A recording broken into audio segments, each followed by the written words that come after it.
В эфире телеканала АТР программа «Бугунь». Я Роман Спиридонов. И начинаем мы с такой новости. Пленника Кремля, фигуранта первой симферопольской группы в так называемом деле про терроризм Тимура Абдулаева с симптомами вирусного заболевания отправили в штрафной изолятор, не предоставив ему медицинской помощи. Оккупанты его держат в исправительной колонии номер 2 города Салават, Республика Башкортостан, Россия. И сегодня его мама Диляра Абдулаева сообщила, что у Тимура подтвердился коронавирус. И все 8 дней, которые он провел в ШИЗО, он провел без медицинской помощи. А я напомню, что Тимура Абдулаева задержали в октябре 2016 года. Его незаконно обвинили в организации деятельности террористической организации и приговорили к 16,5 годам колонии строгого режима. И с нами сейчас на связи Эмиль Курбединов, и мы можем узнать подробности. Известно ли... Добрый день, Эмиль. Да, добрый день, добрый день. Известно ли вам, в каком состоянии сейчас Тимур? Оказывается ли ему какая-то помощь? В понедельник посетил Тимура адвокат в колонии в Салавате. На тот момент, то есть на понедельник была у нас информация, что он действительно находится в штрафном изоляторе, в камере там 2 на 2, в таких вот условиях. И температура вроде бы спала, и в этот же день у него брали тест на коронавирус. И сегодня действительно вот подтвердилось, что у него действительно это заболевание. Он также успел сообщить о том, что вместо вот больнички его изолировали, то есть медчасти его перевели именно в штрафной изолятор по надуманным причинам абсолютно, но по-настоящему это был факт того, чтобы его изолировать, да, но не в медчасти почему-то, а в штрафном изоляторе. Вот на данный момент у нас такая информация, да. А почему так с ним обходится? Почему ему не оказывают медицинскую помощь? Это, наверное, привычное дело для политзаключенных. С самого начала Тимур Абдулаев, когда попал в эту колонию, с самого начала на него начался вот такой прессинг. Он почти что все время находится в штрафном изоляторе, просто в нечеловеческих условиях. Мы по этому поводу работаем, подан ряд жалоб, и пытаются его как-то сломать, что ли. Конечно же, медицина вообще неудовлетворительная в этих условиях и в штрафном изоляторе. Вот абсолютно неудовлетворительно. А сегодня, алло, Да-да-да, мы вас слышим. алло, Мы вас а, слышим. зависло. Вот, почему так делают, это, конечно, вопрос колонии, да, в первую очередь. Я написал огромное количество жалоб, ушла срочная жалоба в ООН, и уже, я знаю, есть коммуникация, уже официально Организация Объединенных Наций вывесила обращение к России по поводу дела Тимура Абдулаева, и мы вот ждем, что ответит Россия по поводу этих нечеловеческих условий, по поводу надуманных оснований для содержания в ШИЗО, по поводу неоказания медицинской помощи и так далее, и так далее. Там огромное прессинг и давление оказывают на Тимура Абдулаева. Мы вот ждем официально, что нам ответит Россия на это. Ну, вот его мама Диляра Абдулаева сегодня опубликовала пост, в котором она полна страха и материнской боли. Вот давайте послушаем, что она сказала. Тест на COVID-19 подтвердился. Я в замешательстве. Жутко представить, с такой смертельной болезнью и в ШИЗО. Это преступление. Больной коронавирусом вместо оказания срочной неотложной медицинской помощи со всеми симптомами этой страшной болезни выдворяется в ШИЗО на 10 суток, где отсутствуют элементарные человеческие условия. Как собака выброшен умирать. А, Она еще написала, что срок в ШИЗО заканчивается, и она надеется, что его переведут в санчасть. У вас есть уверенность в том, что это будет? У меня нет никакой уверенности. Вообще, а, а, я дошел уже до Верховного суда Республики Башкирия. Руководство Башкирии во главе с начальником УФСИН Башкирии, прокурором Башкирии, и вот я не знаю, в Верховном суде, они, конечно, заняли абсолютно неадекватную и незаконную позицию. Мы отправили жалобы во все инстанции, которые там есть. Сейчас посмотрим, что скажет Верховный суд и как они ответят в ООН. Да, я ни в чем не уверен. На Тимура оказывается действительно огромное давление, не говоря вот о содержании в ШИЗО, еще плюс здоровье, которое они его просто еще в десятки раз ухудшили ему здоровье. И вот с такой болезнью вместо санчасти содержит его в штрафном изоляторе. Это, конечно же, настоящие пытки. это настоящие пытки.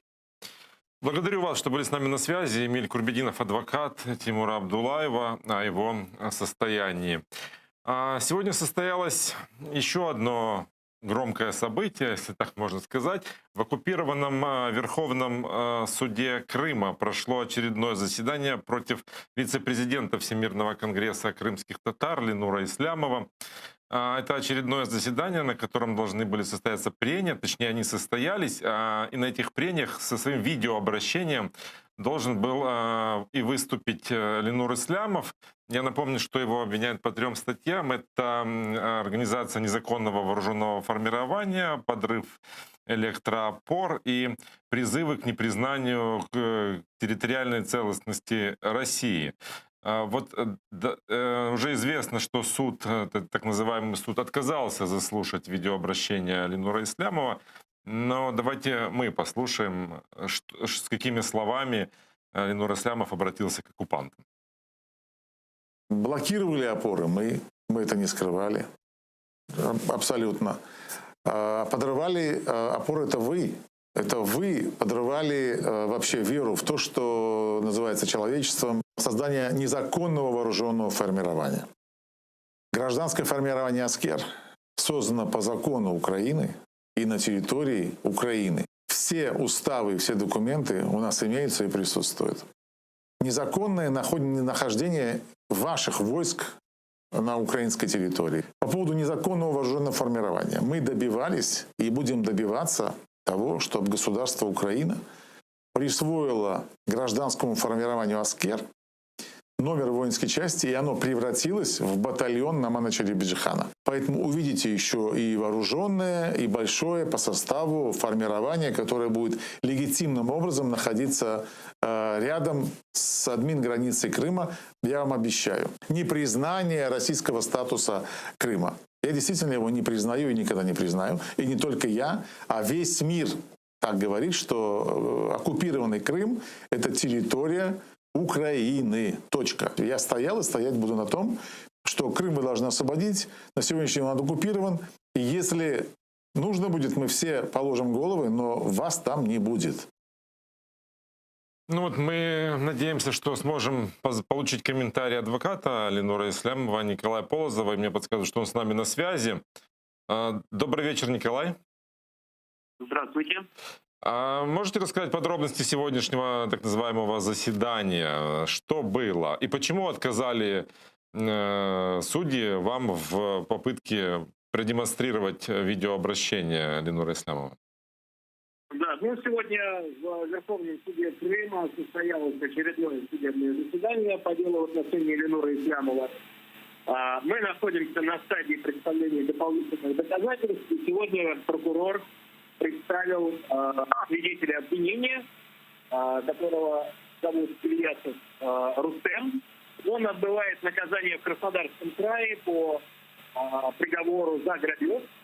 И после сегодняшних показаний свидетель Ильясов не подтвердил ранее данные показания, отказался от них, сказал, что никогда не знал Ленура Ислямова лично, но может сказать о нем, что это очень хороший человек, который не совершал никаких преступлений и является уважаемым в Крыму человеком.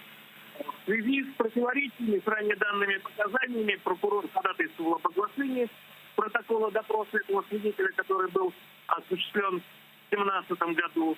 И суд удовлетворил это ходатайство. Из ранее данных показаний следовало, что он якобы приезжал в Киев, остался с Мустафой Джемилевым, затем вернулся в Сангар, но в батальон не вступил, ему там не понравилось. Свидетель полностью опроверг эти показания и сказал, что он протокол не подписывал, а когда его преследовали по делу за грабеж, в отношении него применялись пытки и истязания. Кроме того, сторона защиты сегодня ходатайствовала о приобщении к материалам дела компакт-диска с видеозаписью обращения Ленура Ислямова, его позиции относительно этого дела. Дважды суд отказал удовлетворении этого ходатайства, заявив о том, что если Ленур Ислямов хочет дать какие-то суду показания, пускай он приезжает в Крым эти показания дает. На этом судебное заседание у нас было завершено. Следующее судебное заседание состоится 2 декабря. И, по всей видимости, именно тогда суд объявит об окончании судебного следствия, мы перейдем к стадии прений. А почему такое избирательное отношение? Одних могут включать по видеосвязи, давать какие-то возможности оглашать свои позиции, а к Ленуру Ислямову вот такое отношение? Ну, у меня складывается ощущение, что крымские судьи боятся узнать правду из уст Ленура Ислямова. Крайне этого опасаются, боятся, что это может каким-то образом повлиять на общественное мнение. И предприняли все усилия для того, чтобы эти высказывания в судебном заседании не прозвучали. А как вы расцениваете такой отказ? Я это расцениваю исключительно как грубейшее нарушение права на защиту. Это нарушение мы зафиксировали, в том числе в протоколе и в последующем в международных инстанциях, в том числе в Европейском суде. Естественно, это будем использовать. Благодарю вас за то, что были с нами на связи. Николай Полозов, адвокат о так называемом деле против Ленура Ислямова, который проводят оккупанты в оккупированном Крыму. Сейчас поговорим еще об одном аспекте оккупации. Это о милитаризации детей в оккупированном полуострове. Россия продолжает это делать, несмотря на пандемию коронавируса. При этом, по оценкам правозащитников, она нарушает сразу ряд статей Конвенции о правах ребенка. Об этом в Киеве на пресс-конференции сообщила эксперт крымской правозащитной группы Ирина Седова, и она сейчас с нами на связи. Еще нет, еще мне подсказывают режиссеры, что нужно немножечко подождать. Ирина, вы меня слышите? Нет, еще нет, но история в том, что прокуратура Автономной Республики Крым совместно с Крымской правозащитной группой уже направили в Международный уголовный суд в Гааге представление информации о милитаризации детей в Крыму. В нем собрана доказательная база о милитаризации детей в оккупированном Крыму. И в этой базе вот все факты преступления оккупантов. Это и призыв граждан Украины в российскую армию, уголовное преследование тех, кто не хочет служить в армии оккупанта. Речь в нем идет и о крымских детях, ставших жертвами российской милитаристской пропаганды. Правозащитники подготовили данные об учебных заведениях в оккупированном Крыму, которые ведут военную подготовку. Это Крым-Патриот-центр, ДОСААФ России, Юнармия. И все они вовлечены вот в систему пропаганды военной службы для детей. Ирина Седова с нами уже на связи. Добрый вечер. Добрый вечер. Какие основные нарушения Конвенции о правах детей вы фиксируете в оккупированном Крыму? Ну, здесь нарушены сразу несколько статей Конвенции, потому что Россия полностью пренебрегает нормами международного права, и в том числе и Конвенция по правам детей. В первую очередь подвергается жизни и здоровью дополнительной опасности детей, когда их во время пандемии приводят на вот эти все организованные милитаристские мероприятия. Это и летом мы фиксировали, и на прошлой неделе зафиксирован такой факт, когда приехал так называемый поезд Победы, и юнормейцев, детей крымских водили организованными группами смотреть на этот поезд. И не пугает оккупантов то, что пандемия в самом разгаре, им вообще наплевать, что они подвергают детей дополнительной опасности их жизни и здоровья, и они их приводят на эти милитаристские мероприятия, потому что у них есть план военно-патриотического воспитания, которому они следуют, который утвержден Российской Федерацией и очень щедро финансируется из бюджета. Это первое. Далее, следующее нарушение — это то, что Конвенция о правах детей гарантирует детям сохранение индивидуальности и гражданства. Российская Федерация, захватив Крым, автоматически признала всех гражданами России, и детям фактически не оставили выбора, потому что родителей принуждают брать российские паспорта, потому что без них нельзя получить ни медицинскую помощь, ни трудоустройство. Люди взяли российские паспорта, а дети, которые в интернатах, вообще остались фактически без выбора, им просто навязали гражданство, они никак не могут даже выехать в Украину, потому что, по сути, у них никаких документов нету, и вместо родителей у них российское государство, и у них еще есть также программа бюджетная «Юнармия наставничества», где в качестве наставников в детских домах как раз есть российские военные, все ветераны боевых действий, различные боевики, которые приходят к детям и выступают в качестве их наставников и моральных авторитетов, что еще более усугубляет влияние. Есть также серьезные нарушения в сфере образования, когда полностью уничтожили образование на украинском языке и сделали образование на крымско-татарском максимально сложным, некомфортным для родителей, делают все, чтобы этого образования тоже не было. И следующий большой блок нарушений — это статья Конвенции, которая гарантирует детям доступ к информации. Блокируются медиа, уничтожается украинское информпространство различными способами. И это все является грубейшими нарушениями, о которых мы как раз передали сообщение в ООН и разработали ряд рекомендаций, в том числе для украинского правительства, чтобы как-то побороться с ситуацией. И начинать это нужно делать уже прямо сейчас, не дожидаясь до оккупации. Фактически это уже продолжается 6 лет, и это значит, что мы теряем целые поколения, потому что эти дети вырастают в российской пропаганде с российской ментальностью. Вот что должна делать Украина, чтобы спасти детей? Какие рекомендации вы давали?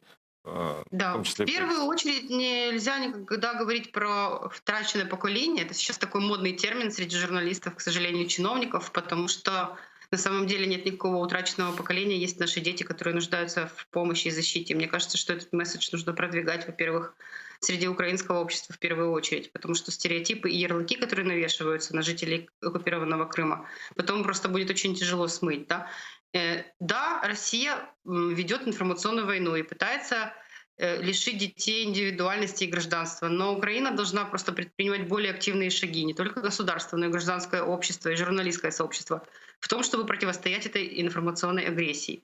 Поэтому нужно, во-первых, делать более качественный контент и делать его больше о Крыме, потому что я знаю, что есть медиа, такие как ваши, которые регулярно делают контент о Крыме, но, к сожалению, общенациональные медиа все меньше и меньше пишут о Крыме, и это огромная проблема, с которой тоже нужно бороться. Украине нужно развивать критическое мышление и медиаграмотность, в первую очередь среди жителей оккупированных территорий. Это лучше делать не только с помощью серьезных каких-то статей аналитических, которые дети и молодежь в основном не читают. Нужно вкладывать деньги в то, чтобы доносить эти месседжи о развитии медиаграмотности, критическом мышлении, противодействию дискриминации, противодействию языку вражды через какие-то игровые формы, тесты, мемы, ролики, видеоролики, потому что дети в основном получают информацию и новости как раз из вот этого полуигрового контента в каких-то социальных сетях, пабликах. Это все нужно исследовать в первую очередь, понять, насколько масштабна проблема влияния, и тогда уже более вместе с учеными вырабатывать вот эти способы противодействия. Действия должны быть стратегическими. К сожалению, украинская власть сейчас предпринимает какие-то ситуативные, неорганизованные действия, точно так же, как гражданское общество, чтобы противостоять этой угрозе. То есть это все нужно систематизировать и сделать такую большую стратегию по реинтеграции населения оккупированного Крыма, в том числе детей и молодежи, в наше украинское общество обратно. А что, по-вашему, мешает стратегически мыслить нашей власти и разрабатывать те программы, о которых вы говорите? Это риторический вопрос. Мы уже 6 лет бьемся на том, чтобы была принята стратегия деоккупации Крыма и начата работа над концепцией переходного правосудия, которая будет рассказывать жителям оккупированных территорий о том, что с ними будет после деоккупации. К сожалению, представители органов власти меняются, а бездействие продолжается. И оно довольно преступно, на мой взгляд, потому что власть должна действовать, иначе мы просто действительно столкнемся с огромными трудностями, когда будем в дальнейшем пытаться вернуть эти территории и в первую очередь вернуть этих людей. Один из, наверное, наиболее эффективных способов взаимодействия с детьми из Крыма — это открытые украинские вузы материковые. Как вы оцениваете эту вступительную кампанию, которая была? На самом деле сейчас более или менее как раз ведется работа в том, чтобы дети поступали в вузы с материка. То есть сейчас уже более или менее есть процедура, по которой студент может поступить в украинский вуз. Но проблема огромная есть еще и с тем, что большое количество детей, которые вообще не хотят поступить в вуз. Они хотят после школы, например, работать или поступить в какой-то другой вид учебного заведения. Здесь они сталкиваются с той проблемой, что их свидетельство об получении образования среднего школьного не признается Украиной. И чтобы его здесь легализовать, скажем так, если ты не поступаешь в вуз, то это очень большая проблема, 7 кругов ада, можно так сказать, в кавычках, да? Потому что те, кто поступает в вуз, их свидетельство об образовании школьном, оно легитимизируется, и они могут его, как бы сказать, узаконить, да? Более-менее простой Получить процедурой. украинский образец. Да, а те, кто не хочет поступать в вуз, а просто хочет уехать в Украину, например, чтобы не служить в той же российской армии, они такой возможности, к сожалению, не имеют. Эту процедуру нужно упростить. И есть огромный пласт проблем в сфере образования. И та же самая стратегическая концепция воспитания детей, которая есть в России, на которую тратятся миллиарды рублей, да? А у нас, к сожалению, вот это все в очень таком плачевном состоянии. И, насколько я знаю, на следующие годы в бюджет вообще статья об образовании детей с оккупированных территорий фактически не заложена. Так что это очень большая проблема, с ними тоже нужно работать и работать. Ну, начнем с того, что сам бюджет большая проблема. Уже этот бюджет трещит по швам. И как наполнять следующий бюджет, тоже большой вопрос. И там вопросы, связанные с сотрудничеством с МВФ. А какие, может быть, есть способы малобюджетные, которые могут взять на себя не государство, а, может быть, какие-то волонтеры, правозащитные организации для того, чтобы реализовывать проекты интеграционные? На самом деле, да, это очень важно, потому что дегуманизация — это один из основных коньков, на котором держится вся российская пропаганда. Поделить на черное и белое, на своих чужих, рассорить изнутри людей между собой, да, разжигать ненависть. То есть наша задача сейчас доносить до общества общие человеческие ценности. Делать это желательно в том числе и на русском языке, потому что дети, которые в момент оккупации было 10, а сейчас 17, они фактически уже 7 лет не учат украинский язык. И они, может быть, даже мало что понимают на этом языке, к сожалению, моему большому. Но этот факт нужно признать и работать с населением оккупированных территорий на том языке, на котором оно в основном разговаривает и получает информацию. Поэтому нужно просто прилагать усилия гражданскому обществу, а государство в этом вопросе может просто помочь тем, что, например, объявит систему грантов достаточно прозрачных на какие-то программы по продвижению теории прав человека, по продвижению теории недискриминации, медиаграмотности. Это все достаточно легко сделать, тем более, что волонтеры, активисты, достаточно большое количество их в Украине. Если им немного помочь, поддержать их морально и материально, то люди смогут сделать гораздо больше, чем может делать просто само государство. Еще одна тема, о которой я хотел бы с вами поговорить, это ситуация с пандемией коронавируса в оккупированном Крыму. Следите ли вы за этой ситуацией? Действительно ли там катастрофическая ситуация? Действительно ли там высокая смертность, не хватает лекарств? На самом деле ситуация нехорошая, как и во всем мире. И проблема заключается в том, что закрытость власти приводит к тому, что люди не знают реального положения вещей. Больше вам скажу, сейчас мы как раз проводим мониторинг очередной, разговариваем с медиками, которые там в Крыму работают. Некоторые, все медики, с которыми мы разговаривали, вообще не знают об этой статистике. Они говорят, мы видим, что из ковидного госпиталя в морг часто ездит скорая. Но, конечно же, эти данные никак не совпадают с тем, что вывешивает Минздрав на своем сайте. Кто-то из медиков говорит, например, что им приходит негласное распоряжение о том, чтобы они не записывали смерть от ковида, что это смерть от ковида, а записывали, что это просто смерть от пневмонии. Люди лежат в госпиталях с диагнозом пневмония, хотя на самом деле у них ковид, и они заражают еще большее количество людей. То есть, да, есть беспорядок, и те медики, которые набираются смелости говорить об этом открыто, публично в прессе, их потом просто увольняют. Вот как сейчас было с работниками здравоохранения Феодосии, которые публично выступили в эфире «Настоящего времени», теперь там большой скандал, и этих людей готовят к увольнению, к сожалению. Но это российская репрессивная машина, никакая диктатура несовместима со свободой слова. А сейчас свобода слова очень важна, информировать население. Это основная обязанность сейчас и любых властей во всем мире, и журналистов, и гражданского общества. А Россия делает все, чтобы население как можно меньше знало об этой трагедии и пандемии вообще. Как вы оцениваете инициативу нашего правительства разместить на административной границе с Крымом гуманитарные лагеря, где можно оказывать помощь якобы тем, кто захочет выехать лечиться на материк? Ну, мне кажется, что это пиар-ход в рамках ведения информационной войны. Всего лишь навсего было сказано для красного словца. Потому что на самом деле Россия сейчас предоставляет медицинские услуги, они дают бесплатные, например, лекарства в госпиталях. У нас человек, мой знакомый, который лежал в Киеве в больнице, потратил 10 тысяч на лечение. То есть это может, конечно, быть сделано, но насколько это реалистично в исполнении и насколько вообще люди из Крыма захотят ехать сюда лечиться, я не знаю, насколько это вообще возможно внедрить в жизнь. Может быть, и получится. Было бы, конечно, прекрасно, если бы мы открыли шикарные госпитали, всех лечили и все поехали, но мне кажется, что это мало реалистично. Благодарю вас за то, что были с нами на связи. Ирина Седова, медиакоординатор Крымской правозащитной группы, была с нами на связи. И поскольку мы уже начали тему коронавируса в оккупированном Крыму, продолжим ее и говорить о ситуации на материке. Уже очередной рекорд печальный, более 15 тысяч заболевших коронавирусом на материке. Мы все ожидаем результатов действия карантина выходного дня, о том, сможет ли это снизить заболеваемость, не сможет, нужно ли вводить полный локдаун, если нужно, то когда. Вот давайте послушаем, что об этом сказал прем'єр-міністр України Денис Шмигаль. Ми готуємося до всіх можливих сценаріїв, включаючи введення карантину на зимові свята. Наразі вся країна у помаранчевій зоні, діє карантин вихідного дня.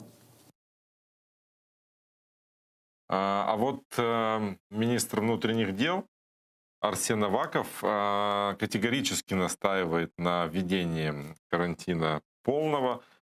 Он считает, что именно это сможет остановить распространение COVID-19. Давайте послушаем, что сказал Арсен Аваков.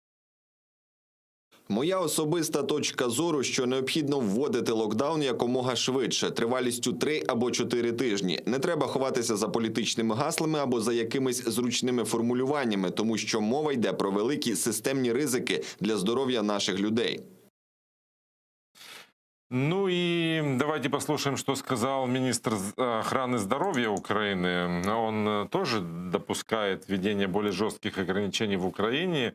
Усиленный карантин, как он сказал, вводится с точки зрения эпидемиологии цифр роста. Вот об этом заявил Максим Степанов и отметил, что для улучшения ситуации с COVID-19 надо разорвать цепь передачи болезни. Ну, по-моему, это очень очевидные вещи. Давайте послушаем, что он сказал. Якщо ми говоримо про повний жорсткий карантин, то він буде торкатися усіх без виключення людей, так як це було, умовно кажучи, весною.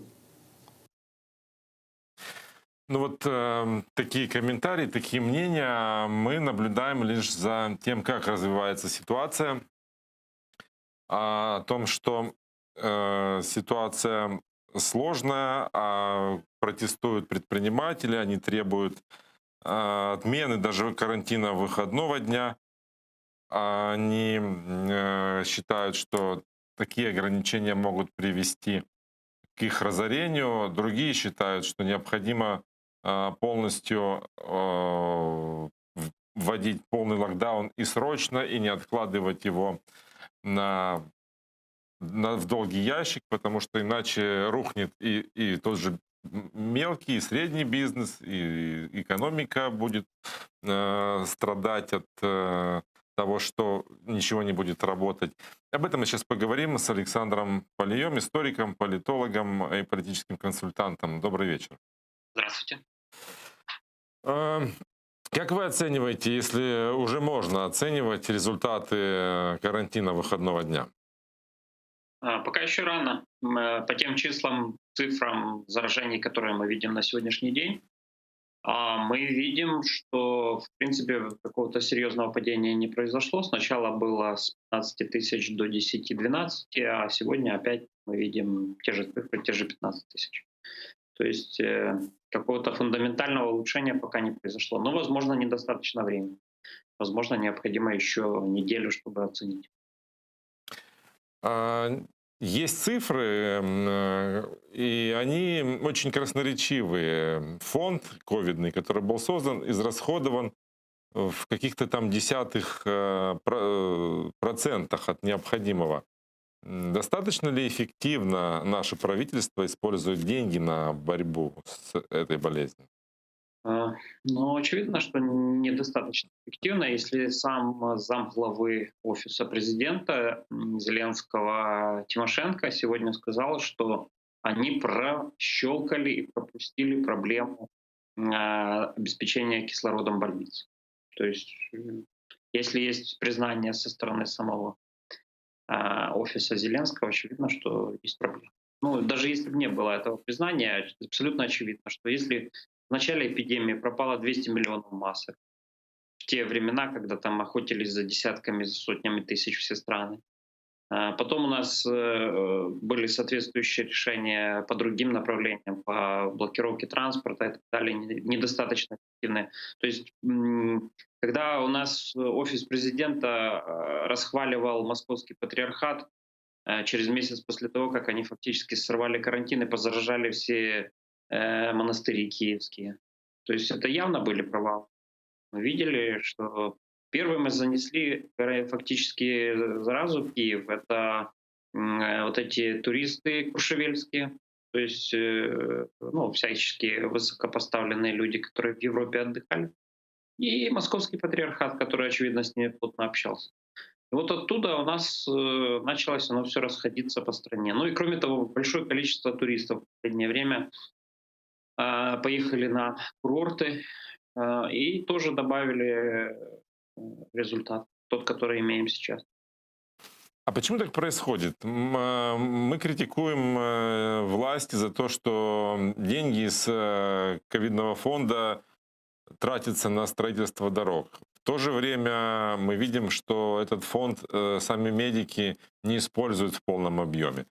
Мы говорим, что с большим трудом мы наращиваем больничный фонд, увеличиваем количество мест, с трудом охватываем всех тестированием, в то же время не используем деньги, которые есть. Ну что значит медики?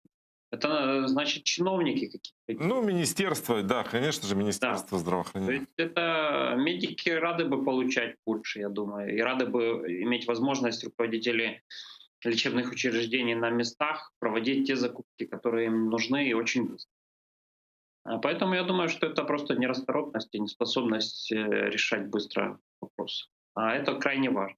То есть вот эта быстрота в решении вопроса, это сейчас крайне жизненно просто важная вещь. Ну, знаете, у нас развивалась эпидемия медленно относительно по сравнению с многими странами в Западной Европе, в Азии. Почему медленно? Потому что Украина не в центре различных пересечения путей. То есть мы не финансовый центр, у нас реальная экономика, и в силу этого не такое большое количество приезжих, как в других странах, как в первую очередь в европейских странах. И из-за этого у нас мы видели достаточно медленный рост, который дал нам серьезную отсрочку. И мы могли посмотреть, наши власти могли посмотреть, что вообще происходит в мире, как к этому готовиться, но они совершенно не смотрели. Может, они не умеют интернет читать по-английски, я не знаю почему. А может ли такая ситуация привести к отставке правительства? Я не думаю, что все правительство может за это отвечать. Это в первую очередь ответственность, конечно, министра здравоохранения и тех вице-премьеров, которые это должны курировать, вообще тех чиновников. То есть у нас так заведено, что кабинет министров в первую очередь ответственен за экономическую политику. Поэтому у него есть своя сфера ответственности, там тоже не все хорошо. Ну вот, мягко говоря. Но это другая сфера. Но, тем не менее, это все взаимосвязано, в том числе и ситуации с экономикой, с пополнением бюджета этого года и наполнения бюджета следующего. Я думаю, что прямо напрямую с коронавирусом это, конечно, как-то связано, но делать ответственными людей, которые призваны отвечать за экономическую политику, делать их ответственными еще и за покупку, например, обеспечения кислородом, это не совсем правильно. То есть необходимо не карать всех подряд, виноватых и невиноватых, а карать именно тех, кто провинился. Иначе просто у нас не будет ни справедливости, ни должной мотивации у чиновников. Они будут понимать, что их увольняют в любом случае, работают они плохо или что-то стараются, или вообще не стараются. То есть нельзя разрушать мотивацию, в том числе и чиновника, и справедливость тоже нельзя разрушать.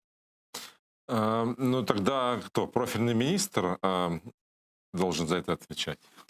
Нужно посмотреть, какие он давал рекомендации.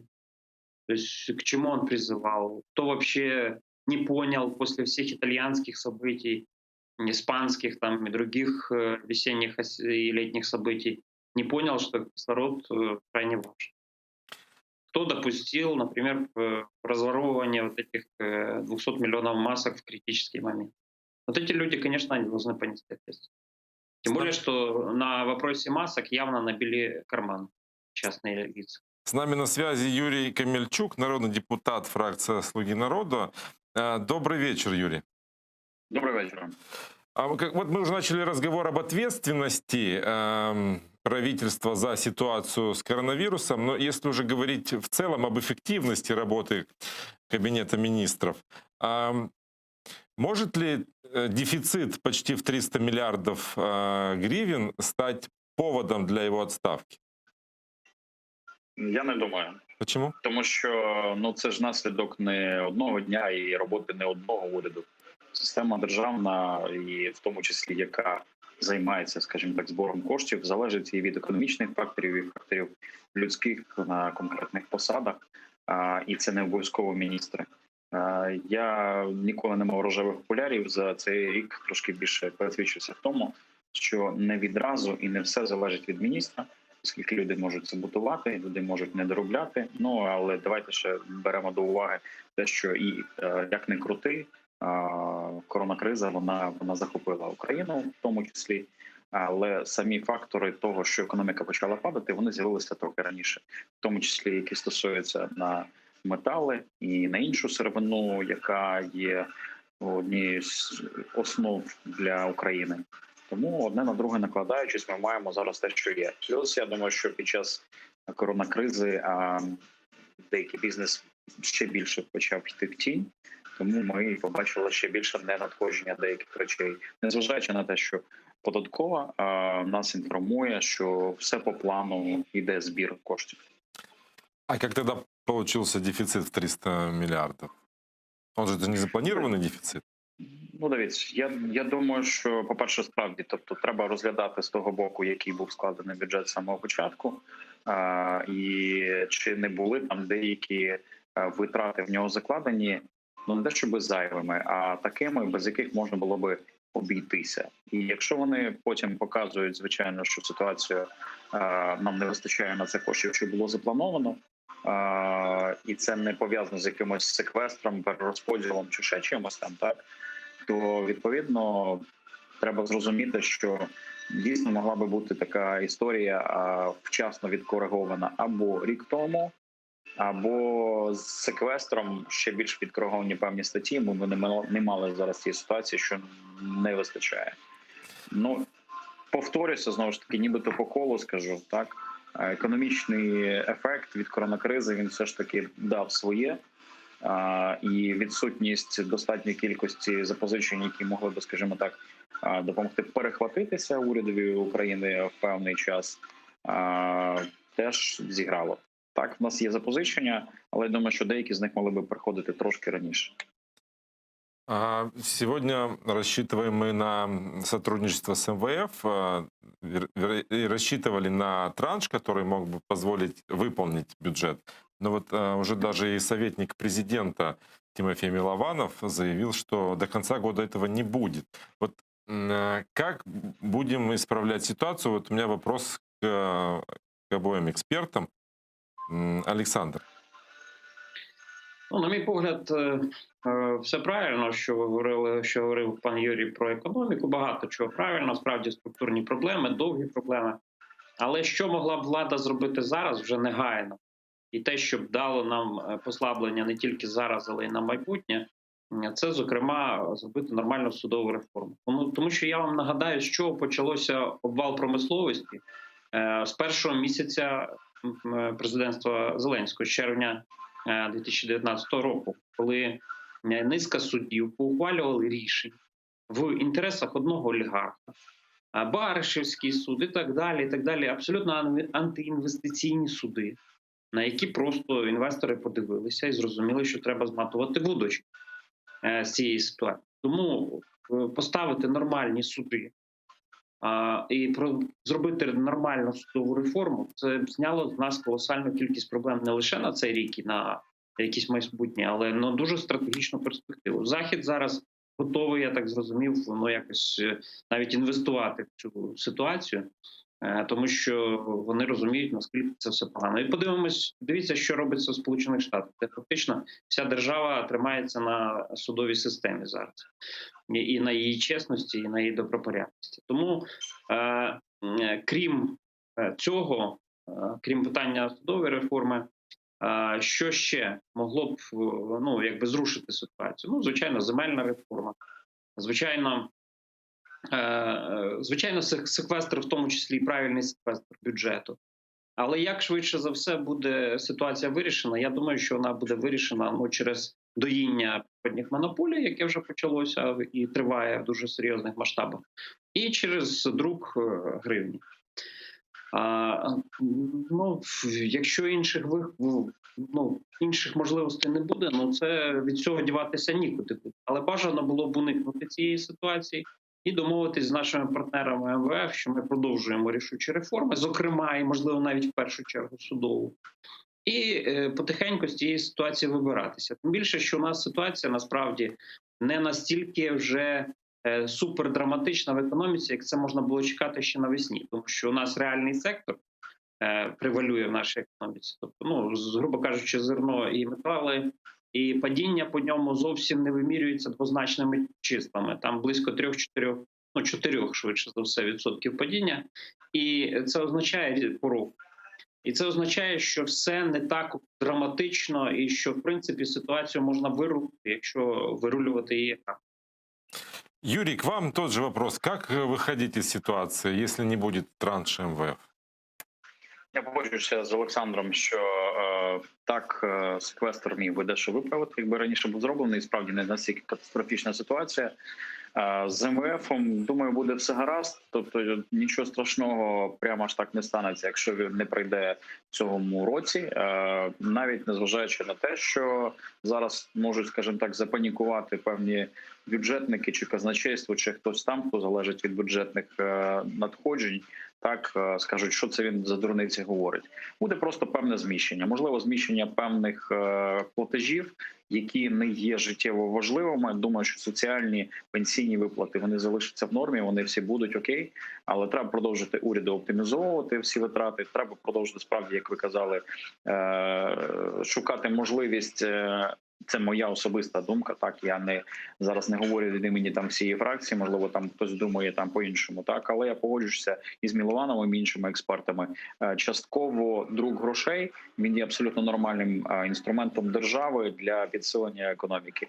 І наступна річ, ви знаєте, я переконаний, от зараз, поки слухав Олександра, згадував можливості для припинення, скажімо так, деяких незаконних речей з допомогою правоохоронних органів, то по всій Україні, я вважаю, можна знайти, от якщо взяти приблизну кількість мажоритарників, там 200 плюс, так, то можна знайти таких 200 плюс сфер, де крадуться державні кошти чи ресурси. В кожній з них, я впевнений, можна приблизно 1 мільярд гривень на рік знайти, а то і більше. Ось вам дірка в бюджеті. Це 200-300 мільярдів. Якщо правоохоронні і інші органи візьмуться за свою справу серйозно, перестануть бути в долі, а візьмуться за те, щоб наводити порядок. Меня тут очень почему-то пугает ваше единодушие в идее начинать печатать деньги. Просто я думаю, что многие помнят эту ситуацию 90-х годов, когда работал печатный станок. І даже... Зовсім інша ситуація, пробачте, це зовсім інша. Якщо вона регулюється, є два основні інструменти – це облікова ставка НБУ і друк власних грошей. Якщо все відбувається вчасно, то це стимулюється і паралельно розвивається експортна частина, так, в країні. Но в То ми том-то и дело, стимулюємо это же должно економіку быть всередині. подкреплено товаром, какими-то ресурсами. Звичайно. А, Звичайно, це не просто роздача, щоб роздали і воно десь вийшло, не знаю, за кордон чи закупилося іноземні товари. Це, власне, має бути ціленаправлено для підтримки національного виробника і інших речей, які конкретно будуть впливати на економіку. Тому з розумом Мінекономіки, Мінфін мало би це зробити. Но это же все равно приведет к инфляции. Вот на какой процент вы готовы пойти для того, чтобы запустить станок и исправить ситуацию с бюджетом? Дивіться, ну в межах, це звичайно моє знову ж таки суб'єктивне ставлення, але в межах 5-7% я не кажу глобально в усіх сферах, так нічого не зміниться, тому що і так у нас приблизно інфляція в тих межах країні відбувається. Это же еще получится еще плюс. В межах 5-7%, якщо дасть економічний ефект зростання до ВВП в межах 3-5%, одне перекриє. Давайте поговорим о бюджете оборонном и бюджете национальной безопасности. В каком объеме он запланирован на следующий год? Он больше нынешнего или меньше? По бюджету відповім коротко, що я зараз точно не пригадую суму. Так загалом в абсолютних величинах він є більшим, але велика частина з цього передбачено на МВС. Тут є питання до даного відомства, наскільки ефективно вони будуть це використовувати. Наразі комітет, в тому числі з нацбезпеки, де мої колеги, я належу до енергетичного, але мої колеги поруч зі мною двоє сидять з цього комітету. Ми часто про це спілкуємося. Вони контролюють, на що збираються це використовувати, і в самому процесі будуть дивитися, наскільки це відповідає заявленій дійсності. Ну наразі ми маємо ще потреби в зміцненні обороноздатності України, тому точно є ще куди збільшувати і закуповувати техніку, але не збільшувати обороноздатність тільки за рахунок збільшення військ, які підпорядковуються одному міністру. Я думаю, що варто робити це більш потужними речами, наприклад, закуповуванням літаків, вертольотів, катерів і так далі. Ну от катери також в цій програмі передбачені. Створення спочатку закупівля, потім створення з допомогою локальної складової на території України цих катерів. Побачимо, як воно буде виглядати. Благодарю вас. Юрий Камельчук, народный депутат фракции «Слуги народа», был с нами на связи, а мы продолжаем разговор с Александром Палием. Все-таки интересно, когда мы говорим о секвестре, что будем сокращать? Ну, я думаю, що, в принципі, скорочують зазвичай чиновничий апарат, видатки різноманітні, локальні, які є додатковими, які не впливають на ситуацію. А тут мені здається, що по Міністерству оборони треба все-таки готуватися до оборони і до воєн, які будуть, а не ті, які були. І якщо ми подивимося на нинішню Карабахську війну, ми побачили, що там вирішальну роль зіграла безпілотна авіація. І, очевидно, інвестиції в цю сферу вони можуть мати колосальний результат для обороноздатності країни, якого, власне кажучи, досягла майже самостійно Туреччина, яка фактично перетворилася на воєнну державу однієї з перших величин. Еще одну тему, которую я бы хотел с вами обсудить, это ситуация, переговорная ситуация в Минске. Леонид Кравчук сообщил, что со стороны России были предприняты попытки навязать Украине план по прекращению конфликта на Донбассе, придуманный сепаратистами в ОРДЛО. По его словам, боевики не имеют отношения к властям Украины, и план, который они пытаются протолкнуть, принят не будет. Об этом он заявил во время интервью. Давайте послушаем, что он сказал. Леонида Кравчука. Давайте послушаем. Представники ОРДЛО, які не входять в ТКГ, а тільки беруть участь у ній, подали свій план давно. Його схвалила Росія. Було запропоновано його прийняти. Ми його не прийняли, тому що він, на нашу думку, не відповідає прийнятим раніше Верховною Радою рішенням. В то же время Леонид Кравчук заявил, что хочет, чтобы до конца года состоялись переговоры в нормандском формате, потому что сейчас такая ситуация, что Россия хочет снизить роль нормандской четверки в урегулировании ситуации на Донбассе и предоставить субъектность боевикам. Об этом говорил участник с нашей стороны трехсторонней контактной группы Сергей Гармаш. Давайте его. Росія хоче суб'єктивізувати ОРДЛО для того, щоб не просто піти від відповідальності за рішення, які будуть прийматися тристоронньою контактною групою, а щоб знизити роль нормандської четвірки. Тобто Росія хоче, щоб питання Донбасу вирішувалося на більш комфортному для неї майданчику, щоб це був саме майданчик тристоронньої контактної групи, де є ОРДЛО, але де немає Німеччини і Франції. Давайте попробуем проанализировать, что происходит. Минск сам в тупике. Наша сторона предлагает 5 шагов, боевики предлагают свои 5 шагов, написанные в России. Мы сейчас пытаемся выйти из этой ситуации на переговоры в нормандский формат. Есть ли какая-то перспектива? Перспектива є, і вона пов'язана, звичайно, не з якимись пропозиціями якихось бойовиків, які насправді написані в Росії, як ви правильно сказали. Росія намагається надати суб'єктність терористам вже давним-давно. Вона навмисне забрала звідти своїх диверсантів, які спочатку були Гіркіна і Бородая, які безпосередньо були росіянами, і залишили їх, ну, свої, так би мовити, анонімну воєнну силу там в кількості кількох тисяч людей. І по факту керують там росіяни, а прес-секретарями залишились типу громадяни, ну, ті люди, які були громадянами України, по суті, колаборанти. Вони є просто прес-секретарі окупаційних адміністрацій. І Росія завжди намагалася через цих прес-секретарів окупаційних адміністрацій зробити вигляд, що вона тут ні до чого. Ну, це вже нікого не одурює, не ошукує, ніякої новизни в цьому немає і нічому тут дивуватися не потрібно. Яка новизна? Новизна та, що змінюється фундаментально баланс сил в світі. І в нашому регіоні, зокрема. Він серйозно змінюється, це пов'язано з економічними різноманітними речами і з деградацією російської економіки, і в тому числі з воєнно-політичними змінами, і в тому числі з змінами в американській адміністрації. І все це станом на сьогоднішній день грає на користь України.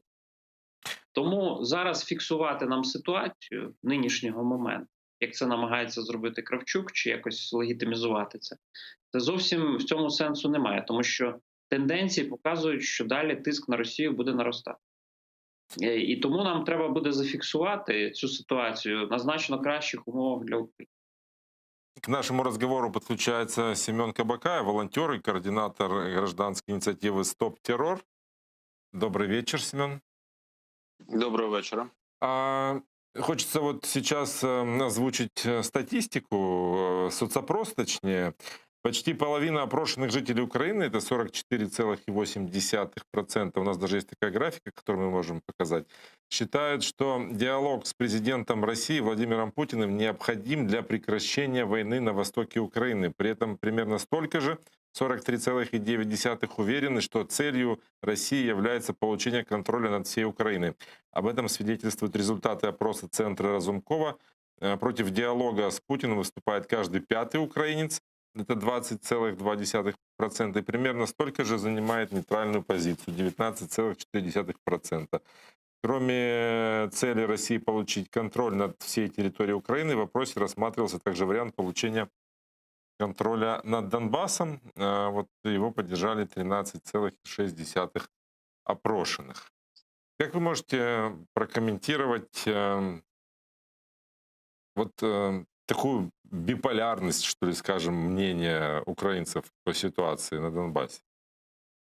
По-перше, я не згоден, що це біполярність. Я вважаю, що питання, яке було поставлено в вопросі, є маніпулятивним, тому що як можна завершити війну на Донбасі, не говоривши з Путіним? Питання в іншому, як говорити з Путіним? Питання в якій формі, які меседжі, на якому майданчику ці перемовини треба вести. Ось це є головне питання. А мені здається, це некоректне було опитування. Я не думаю, що воно може відобразити нам результат того, що думають українці. Розумієте, єдине, що там цікаве було, це питання, що потрібно Путіну: Донбас виключно, тобто Донецька, Луганська область, чи вся Україна. І я наскільки я побачив, то я просто не бачив цього опитування до цього. Я тільки що от у вашому ефірі подивився. Більшість українців схиляється до того, що Путіну потрібна безпосередньо вся Україна. Ну і я повністю розділяю таку точку зору. Питання в іншому: що робить влада для того, щоб завершити війну на Донбасі, щоб повернути анексований Крим? Ось це головне питання порядку денного, тому що ми всі пам'ятаємо, що Зеленський обіцяв, що вони десь посередині зійдуться, що він розсмішить Путіна. Президент, коли ще був коміком в 95-му кварталі, казав, що на коліна перед Путіним там стати готовий. Ну і дуже багато інших тез. Але питання в тому, що в той час, коли започатковувався мінський процес, мінський майданчик, ясно, що він останні там роки каденції президента Петра Порошенка, він не працював так, як було задумано, не було ніяких зрушень, але не з вини України, а з вини виключно Російської Федерації. І до цього мінського майданчику, до цього процесу були підключені і підтягнуті санкції. Це є дуже важливо. І що ми бачимо зараз? Ми бачимо, що прийшов Володимир Зеленський, і мінський майданчик став платформою, на якій продукуються інформаційні меседжі і ідеї по зраді та капітуляції. Виключно діють представники в ТКГ не в інтересах України. Вони придумують якісь плани, вони залучають якихось людей, які діють, знову ж, не в інтересах України, дають неукраїнські меседжі. Ми всі з вами не бачимо, яка національна стратегія нашої держави по відсічі російської агресії. Попунктно, 5-10 пунктів, неважливо. Ми не бачимо цієї стратегії, ми не бачимо плану, тобто дорожньої карти, як це повинно втілюватись, з ким це повинно втілюватись. Ми бачимо з вами меседжі, які розпорошені серед української влади зараз з різним контекстом, з різною тональністю.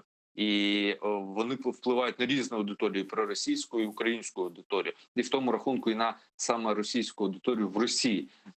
Тому, ви знаєте, я не бачу, щоб ми йшли до закінчення війни, і я взагалі вважаю, що ставити питання таким чином взагалі в будь-яких опитуваннях не є коректним. Ми повинні ставити одне єдине просте питання: як нам перемогти, що нам зробити для перемоги, і скільки ми готові до цієї перемоги йти. Будь ласка, у нас є от приклад Азербайджану. Вони до цієї перемоги йшли 30 років. Мы теж повинні з вами ситуация в Азербайджане мы готувати. будем еще говорить чуть позже. Вот у меня вопрос к Александру. Вы тоже так считаете, как Юрий? Ой, прошу прощения, как Семен, что это у нас такая позиция, фактически позиция предательства в этом, на Донбассе? Ну, я думаю, що зводити і перетворювати на якусь самоцінність, контакти, якісь висунення планів, обговорення цих планів – це не зовсім правильно. Це не є самоцінністю, це тактика. Це якщо нам треба затягнути процес, то можна це використовувати. Якщо нам треба зараз форсувати процес, то зовсім інакше воно має відбуватися. Але ми справді бачимо, що Росія завжди в усі часи найбільше дослухалася, ще, до речі, Черчилль це сказав, що нічого Росія так не шанує і ні перед чим так не схиляється, як перед військовою силою. От ви подивіться, наскільки в них змінилися меседжі по відношенню до Туреччини. Після цього розгрому, який влаштували для російської зброї, турецька зброя на Гірному Карабаху. Після абсолютно видимого розгрому і війни 21-го, чи я вже не знаю, 22-го століття проти війни середини 20-го століття. І після цього вже ніхто ніякі помідори не давить, як ви пам'ятаєте. Путін говорить, що Туреччина втручалася, тому що вона відновлює територіальну цілісність Азербайджану. Він говорить, що Туреччина дуже конструктивний партнер. Зовсім інакше все відбулося. Тому якщо Україна буде посилюватися, в тому числі союзниками, в тому числі економікою, не тільки військово, але військово в першу чергу, то ми будемо розуміти, що у нас будуть значно кращі позиції, і вся ця ситуація буде вирішена значно швидше. Тим більше, що утримання цього обпилків Донбасу нашого українського, які Росія вдалося захопити, це для Росії не дуже дешева справа. А ще дорожча справа для неї утримування Криму. І разом ці дві ситуації вони забирають із нинішнього бюджету Росії там можливо під десяток навіть мільярдів доларів на рік. А для нинішньої Росії це вже гроші. Благодарю вас за ответ. Александр Полей, историк, политолог и политический консультант, был с нами на связи. Мы продолжаем разговор с Семеном Кабакаевым. Ваш прогноз, встреча нормандской четверки состоится до конца этого года? И будут ли какие-то результаты? Вона може відбутися, якщо Володимир Зеленський і його офіс зможе переконати світових лідерів в тому, що нам треба допомогти. Ми повинні розуміти, що Україна дійсно слабка держава, у нас слабка економіка, у нас слабка ще армія, яка сама не може протистояти Росії. Я зараз кажу слабка виключно в порівнянні з Російською Федерацією і з їх чисельністю, просто щоб було розуміння. Ми розуміємо, що ми можемо перемогти тільки наростивши м'язи і за допомогою міжнародних партнерів. Якщо ми самі підемо на якісь домовленості, ми там програємо. В свій час Порошенко створив цю міжнародну коаліцію проти Путіна. Вона дуже кволо почала працювати з приходом Володимира Зеленського. Дуже комплементарно Макрон ставиться до Путіна. Ангела Меркель вже не так сильно лобіює інтереси України, як це було минулі 5 років. Тобто є певні проблеми. Я також вважаю, що до нормандського формату ми повинні долучати Велику Британію і Сполучені Штати Америки. Ми повинні продовжувати використовувати Будапештський меморандум, не приходити в якийсь Будапештський формат там, чи ще якісь там пропонують. Нема різниці. Послухайте, нема різниці, в якому місці збиратись і що обговорювати. Є питання того, що Україна повинна зробити задля посилення своєї позиції. Щоб посилити позицію, треба долучити тих гравців, які були, щоб вони були на нашому боці. І ми повинні так само долучити інші країни, і щоб вони зайшли і були на нашому боці. Для цього є дуже гарний момент. Прийшов в Сполучених Штатах новий президент, скоро буде інавгурація. Джо Байден – великий друг України. Треба цією можливістю користатись. Тому я не знаю, як буде перебігати ця зустріч, чи буде вона перебігати. Але питання в тому, що цю зустріч треба підготовлювати і долучати нових партнерів. Це виключно моє бачення того, як ми повинні протистояти Російській Федерації. На жаль, в Офісі президента на Банковій вулиці я поки таких меседжів не чув, але я сподіваюся, що вони, принаймні, якщо не дослухаються, то шкоди не нароблять. Знаєте, як у лікарів кажуть, якщо головне не нашкодить. Благодарю вас. Семен Кабакаев, волонтер, координатор гражданской инициативы «Стоп террор», был с нами на связи. И, как, наверное, уже успели заметить наши телезрители, следующим гостем, с которым мы будем вести разговор, будет Андрей Шкиль, народный депутат Украины нескольких созывов, президент Фонда украинско-европейских инициатив. Добрый вечер.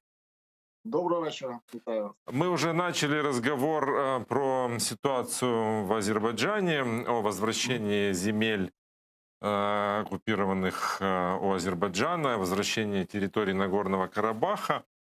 И вот таким очередным информационным поводом, который вновь эту тему вносит на повестку дня, стал Сенат Франции, который призвал правительство признать так называемую Нагорно-Карабахскую республику.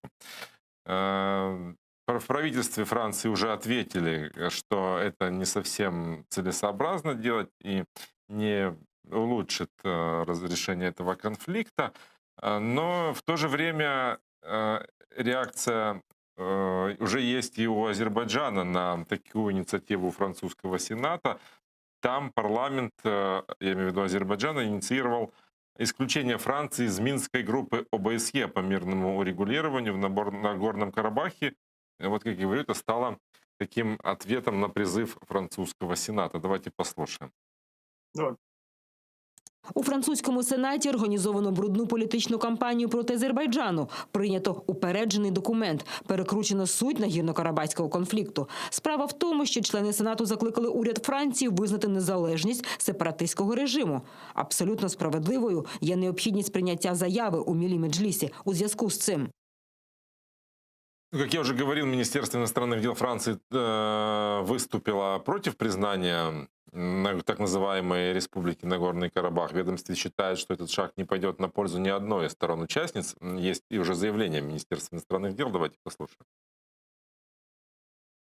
Визнання Францією незалежності Нагірного Карабаху не піде на користь нікому. У цьому немає інтересів Вірменії, самого Карабаху, Франції, європейських партнерів і співголів Мінської групи ОБСЄ.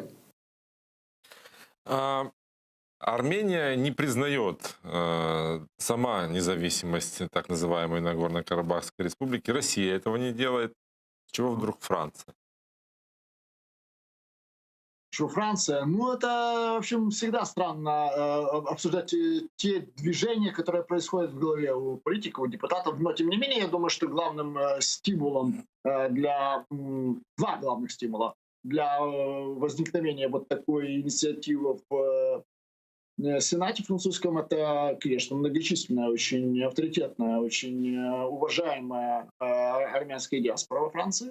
Представители армянской диаспоры занимают очень влиятельные, очень значительные посты во Франции. Ну и другое — это, естественно, тоже противостояние личностное, противостояние президента Турции Тайипа Реджепа Эрдогана и господина Макрона. Тут тоже это срабатывает. То есть одна часть депутатов оглядывается на поддержку французов армянского происхождения, а другая часть оглядывается на поддержку уже самого президента и его окружения, чтобы продемонстрировать свою лояльность, свою позицию, противоположную той, которую, ну, скажем, занимает оппозиция, которая, ну, скажем, или молчит в данной ситуации, или прямо или опосредственно поддерживает, ну, скажем, противостояние Турции против Франции на стороне, условно говоря, против нынешней власти, потому что, ну, как бы оппозиция не может поддерживать нынешнюю власть. Хотя надо понимать, что в французском Сенате только 30 человек воздержалось от голосования, один против, а все остальные за. Это очень подавляющее преимущество тех представителей, которые хотели поддержать вот эту инициативу. Она, конечно, сам документ не имеет никакой юридической силы ни для Министерства иностранных дел, ни для любых других чиновников французского государства, Французской республики. Но, тем не менее, это политический документ. Он дает сигнал, который, конечно, будет прочитан. Но он очень хорошо сказал уже в кулуарах самого Сената государственный секретарь Министерства иностранных дел Франции сказал, что вы этим документом мешаете нам помочь тем, кому хотите помочь вы. То есть вы нам связываете руки, потому что Франция точно уже, если не будет исключена из Минской группы, то, по крайней мере, ее голос в Минской группе будет звучать не так уверенно. И несмотря на то, что на позицию депутатов, что будет диалог обязательно, и я думаю, что в очень близком будущем будет диалог личный и господина Макрона и господина Алиева, это будет обязательный разговор, и уже не в трехстороннем формате, позвонить вначале в Баку, потом в Ереван из Елисейского дворца. Но будет отдельная беседа, я уверен, для того, чтобы срезать эти углы, которые возникли после принятия этого документа. С нами на связи Кемран Байрамов, депутат Милли Меджлиса Республики Азербайджан. Добрый вечер. Добрый вечер. Что сейчас происходит на освобожденных территориях? Можете нам рассказать последние новости? Да, добрый вечер. Последние новости. Сейчас идет полным ходом реализация трехстороннего заявления, подписанного президентами Азербайджана, России и премьер-министром Армении. Согласно данному документу, значит, определенные территории освобождаются, осуществляется вывод армянских оккупационных сил с оккупированных территорий. Уже 2 района освобождены. Это Ахдам и это Кельбаджар. И до 1 декабря должен быть освобожден последний прилегающий район Лачен. До 1 декабря. В принципе, вывод войск идет по запланированному графику, но, наверное, вы в прессе смотрите, то есть вы наблюдаете за этим процессом, он сопровождается вывод войск и вывод жителей, армян, проживающих на этих территориях, я повторюсь, не Нагорного Карабаха, а прилегающих к Нагорному Карабаху районов, наблюдаются определенные негативные действия со стороны этих жителей, поджог домов, разрушение различных инфраструктурных объектов, осквернение памятников, кладбищ и так далее. То есть вы, наверное, это все по телевидению и в интернете, вы, наверное, все это наблюдаете. Вот ситуация на данный момент пока такая. А когда вы узнали о решении Франции, вернее, о решении Сената Франции, о рекомендации, еще точнее, признать независимость Нагорного Карабаха, как вы отреагировали? Ну, естественно, реакция была, она была достаточно, так скажем, было возмущение большое, потому что у нас изначально с Францией были хорошие дружеские отношения, еще учитывая тот момент, что Франция является одним из сопредседателей Минской группы ОБСЕ, занимающейся урегулированием Нагорно-Карабахского конфликта, естественно, это вызвало очень большое недоумение как у нас в государственных структурах, так и среди населения. То, что страна, которая должна демонстрировать нейтралитет в урегулировании конфликта и стараться, так скажем, способствовать его мирному урегулированию, осуществлению различных договоренностей, мы имеем на сегодняшний день вот такой вот, так скажем, да, попытку, ну даже не попытку, а попытку, так скажем, усилить напряженность вот в процессе урегулирования конфликта вот путем вот таких вот, я очень извиняюсь, жалких вот таких вот действий. Ну, естественно, документ, принятый Сенатом Франции, он носит рекомендательный характер, никакой юридической силы не имеет и содержит лишь рекомендацию к правительству на признание вот так называемой вот этого марионеточного режима так называемой Нагорно-Карабахской республики. Но, опять же, для нас, как у нас уже есть официальная реакция государственных органов, помощник президента по внешней политике уже открыто заявил, что этот документ — это всего лишь клочок бумаги для Азербайджана. И, в принципе, принятием этого документа Франция еще раз доказала, что она все эти годы не являлась, так скажем, нейтральной стороной в этом конфликте, какой она должна была быть. И, в принципе, самый основной вопрос здесь — это то, что Франция вот этим своим документом, этим своим действием, она показала, продемонстрировала свое открытое неуважение к основным нормам и принципам международного права. Я объясню оно в чем. А в том, что, будучи одним из постоянных членов Совета Безопасности ООН, именно одна из стран, проголосовавших за известные 4 резолюции в 1993 году в Совете Безопасности ООН, была Франция. А на сегодняшний день она противоречит сама себе. Она, значит, требует, эта резолюция требует, вот это заявление, оно требует вывод азербайджанских войск, какую-то оккупацию, еще ссылается, ну не ссылается даже, в принципе, она там еще предусмотрена, там, в принципе, предусмотрен такой момент, что в этих военных действиях участвовали какие-то внешние силы другие, там, скажем, вооруженные силы Турции, наемники из Ближнего Востока и так далее. Но в данном документе никаких свидетельств, доказательств не указано. Помимо этого, никаких ссылок на международные документы, закрепляющие вот это заявление, не указано. То есть это все голословные утверждения, голословные обвинения. И, честно говоря, это у нас вызывает недоумение, что как такая страна, как Франция, по ее словам, то есть по ее заявлениям, уважающая международное право, вот таким вот образом сама же ее нарушает и попирает основные нормы и принципы международного права. Андрей, вы назвали две причины, да, по которым это могло появиться. Армянское лобби и взаимоотношения Макрона с Реджепом Тайипом Эрдоганом. Есть ли рука Москвы в этой истории, как вы считаете? Ну, я думаю, что прямой руки, конечно, нет, но есть люди, которые ориентируются на Кремль, на господина Путина в окружении тех инициаторов, которые стояли за продвижением вот этой резолюции в Сенате. Извините. Потому что хочу подчеркнуть, что тут проголосовали не только представители партии власти, условно говоря, партии Первая Республика, а проголосовали и республиканцы. Республиканцы — это те люди, которые очень часто, скажем так, ориентируются на Кремль, то есть не все, но некоторая часть. И поддержали их представители крайне правых. Только левые, вот среди 30 воздержавшихся, это люди, которые более жестко стоят в оппозиции к Макрону, считают, что вообще надо, ну, это радикальная часть. То есть говорит о чем? Это говорит о том, что в принципе силы, которые сосредоточены в Сенате Франции, они представляют политический не просто срез, они представляют срез тех политических сил, которые хотят более жестких внешних заявлений Франции. Они хотят ужесточить внешнюю политику Франции. Это, честно говоря, не в интересах Франции в данной ситуации. И поэтому странно, что вот такая резолюция вообще появилась. Потому что я согласен с коллегой, что Франция перед тем занимала абсолютно противоположную.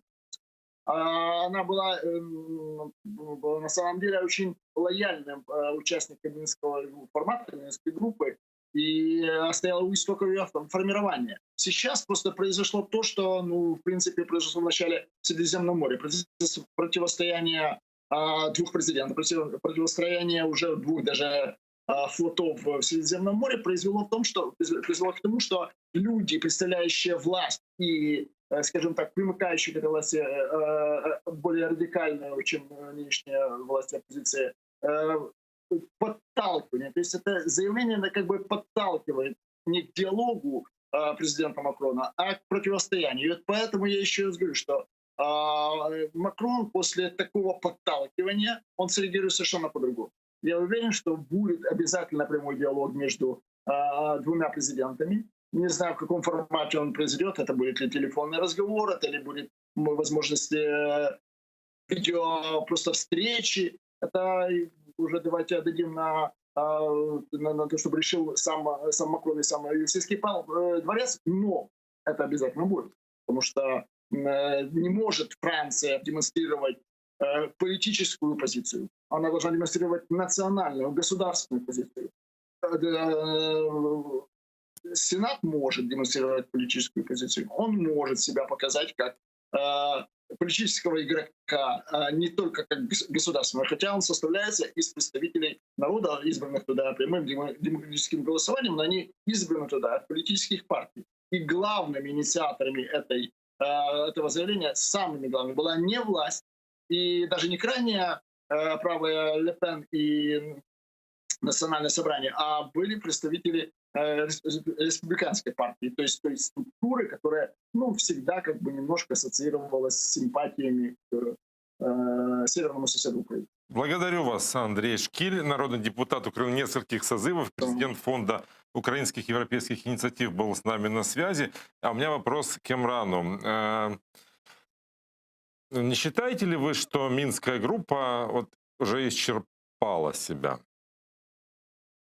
Вот тот формат, который сегодня существует у вас. Да.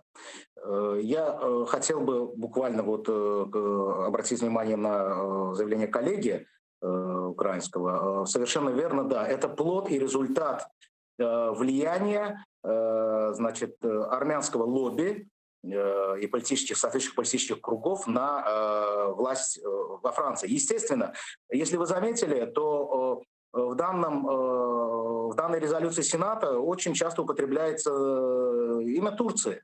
Естественно, Франция обеспокоена, а ее не может не беспокоить усиление влияния Турции как в регионе Южного Кавказа, так и на Ближнем Востоке. И, естественно, такие вот выпады, вот такие вот провокации, естественно, вот я думаю, что это логическое объяснение вот этих действий Франции в том числе. Касательно вашего вопроса о Минской группе, вот, о том, что она исчерпала себя или нет, я вам так скажу, она себя исчерпала довольно давно. Если в первое время были какие-то предложения, были какие-то встречи сопредседателей, были визиты, то за последние, я не знаю, где-то лет 10, если не больше, никаких, так скажем, подвижек в переговорном процессе не наблюдалось. И поэтому деятельность Минской группы, она себя исчерпала довольно давно. И, в принципе, та же Франция, если вы заметили, она не так уже родила к решению и урегулированию этого конфликта. Были базовые принципы, были определенные договоренности о возвращении 5 плюс 2 районов и дальнейшее определение статуса Нагорного Карабаха. Но, опять же, если нет консенсуса среди сторон, то о чем может говорить Минская группа? А дело в том, что Армения на протяжении долгого времени, можно сказать, с самого начала создания Минской группы, всегда демонстрировала деконструктивную позицию по отношению к переговорам. И в результате этого сохранялся статус-кво, который устраивал именно Армению, а как впоследствии выяснилось, и сопредседателей. Но вместе с тем провокации на линии фронта, они не прекращались. И вот одна из этих провокаций вылилась в контрнаступательную операцию, благодаря которой Азербайджан вернул исконно свои исконные земли и восстановил свою территориальную целостность в полном соответствии с международным правом. Я хотел бы это особо отметить. Благодарю вас. Вместе с тем, Благодарю вас. Кимран Байрамов, депутат Милимеджлиса Республики Азербайджан, был с нами на связи. А закончить этот час хочется хорошими новостями. И речь идет о том, что в этом году в литературно-украинско-крымско-татарском конкурсе «Крымский инжир» приняли участие 125 авторов, которые прислали оригинальные произведения и переводы. Всего было 284 таких произведения. Это и переводы с украинского на крымско-татарский, с крымско-татарского на украинский, и собственные работы. И речь идет о конкурсе «Крымский инжир», который стартовал летом 18-го. И сейчас с нами на связи Али Малиев, заместитель генерального директора Украинского института и сооснователь общественной организации правозащитной «Крымсос». И добрый вечер. Добрый вечер, салям алейкум. Это, я так правильно понимаю, что уже конец конкурса, вы сейчас подвели итоги. Можете рассказать о его результатах, довольны, недовольны тем, как все прошло? Собственно, только позавчера закончился конкурс. Это был третий наш конкурс «Крымский инжир». Сейчас члены жюри приступили к прочтению этих работ, и уже в декабре мы сначала огласим короткий список финалистов и позже победителей уже третьего конкурса «Крымского инжира». А откуда приходили работы? Сколько из Крыма приняли участие? Что это за работы? География очень обширная. Я могу сказать, что это практически все регионы Крыма. Это из Бахчисарая, из Симферополя, Сак, Джанкоя, Евпатории, Керчи. Также помимо Украины работы были присланы из Финляндии, из Германии, из Грузии и Турции. И здесь мы можем, наверное, уже вправе говорить, что конкурс обретает такие уже международные масштабы. Это приятно удивляет, потому что тема Крыма, современная литература о Крыме, о крымских татарах на двух языках, украинском и крымско-татарском, ее встает все больше. Более того, например, в категории взаимных переводов у нас появляются переводы как и современников, так и классиков двух народов. Помимо этого, я, наверное, обязан сказать о том, что мы с таким трепетом получили работы наших политзаключенных. Это Сервера Мустафаева и Вадима Сирука из тюрем. И это в лишний раз доказывает, что несмотря на физическое ограничение свободы, несмотря на то, что эти люди сидят по надуманным обвинениям, их внутренний дух свободы, их творческий потенциал позволяет писать и присылать свои тексты. Благодарю вас за то, что рассказали о конкурсе, за то, что подключились к нашему разговору. Алим Алиев, заместитель генерального директора Украинского института, был с нами на связи. Еще раз благодарю вас. А наше время в эфире подошло к концу. Вы не переключайте, потому что сейчас наш эфир продолжит Гульсум Халилова. Оставайтесь с нами.